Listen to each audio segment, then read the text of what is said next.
Bapak Ibu Saudara yang dikasihi oleh Tuhan, pernahkah Anda berada dalam ruangan yang tiba-tiba gelap? Saat listrik padam dan semuanya menjadi gelap. Seringkali kita mencari satu benda sederhana, yaitu lilin. Lilin itu kecil, dinyalakan tampaknya rapuh, mudah padam bila ditiup angin. Tetapi ketika dinyalakan dalam kegelapan, cahaya itu cukup untuk menuntun langkah, memberi rasa aman, bahkan menghadirkan harapan. Lilin itu kecil, tapi cahayanya mampu mengubah suasana. Demikian pula cara Allah bekerja di dalam sejarah. Firman Tuhan hari ini dari Mika 5 ayat 1 berkata, "Tetapi engkau, hai Betlehem Efrata, hai yang terkecil di antara kaum-kaum Yehuda, daripadamu akan bangkit bagiku seorang yang akan memerintah Israel, yang permulaannya sudah sejak purbakala." Betlehem itu seperti lilin kecil.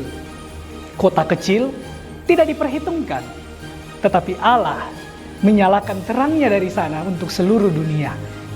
Bapak Ibu Saudara yang dikasihi oleh Tuhan, perpindahan fokus nubuat kepada Betlehem menggambarkan cara Allah bekerja yang seringkali berlawanan dengan logika manusia.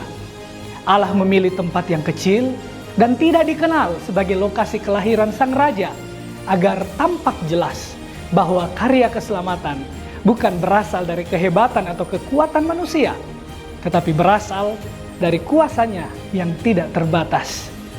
Bapak Ibu Saudara yang dikasihi oleh Tuhan, inilah cara Allah bekerja. Dari sesuatu yang kecil dan sederhana, lahirlah harapan yang besar. Dari lilin kecil, muncullah cahaya.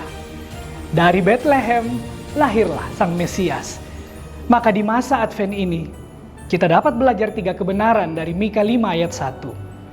Pertama, jangan pernah meremehkan hal yang kecil. Pelayanan kecil, gereja kecil, kota kecil, bahkan keluarga yang sederhana, semua bisa menjadi Betlehem dalam rencana Allah.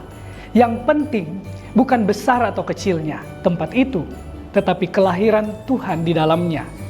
Kedua, harapan kita bersumber dari pribadi, bukan dari keadaan.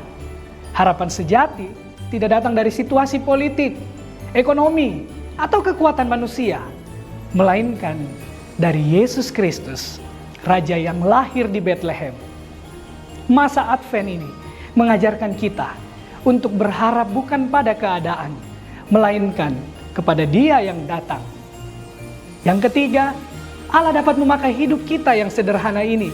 Mungkin kita merasa kecil, tidak diperhitungkan, lemah, tetapi Allah berkata, "Aku dapat memakai tempat yang kecil untuk menghadirkan harapan yang besar." Bapak Ibu Saudara yang dikasihi oleh Tuhan, mari kita menjadi seperti Betlehem, kecil tetapi terbuka bagi kehadiran Kristus. Mari kita menyambut Dia dengan hati yang sederhana namun penuh harapan.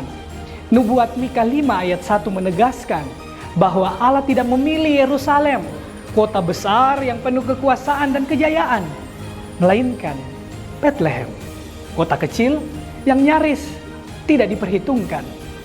Disinilah kita melihat bahwa harapan besar tidak selalu lahir dari tempat besar, kuat atau terkenal, tetapi justru dari tempat kecil yang dipenuhi karya Allah. Betlehem menjadi bukti bahwa kota kecil dapat melahirkan harapan besar bagi dunia. Maka, jika hidup kita terasa kecil, tidak berarti atau diabaikan, ingatlah bahwa Allah mampu menghadirkan karyanya yang terbesar dari tempat dan pribadi yang sederhana. Dalam tangan Allah, kota kecil selalu menyimpan harapan yang besar. Karena itu, Bapak Ibu Saudara yang diberkati oleh Tuhan, kiranya di masa Advent ini, kita membuka hati kita dan berkata, "Tuhan, seperti Engkau memilih Betlehem, pakailah juga hidup kami untuk menjadi tempat kelahiran harapan-Mu.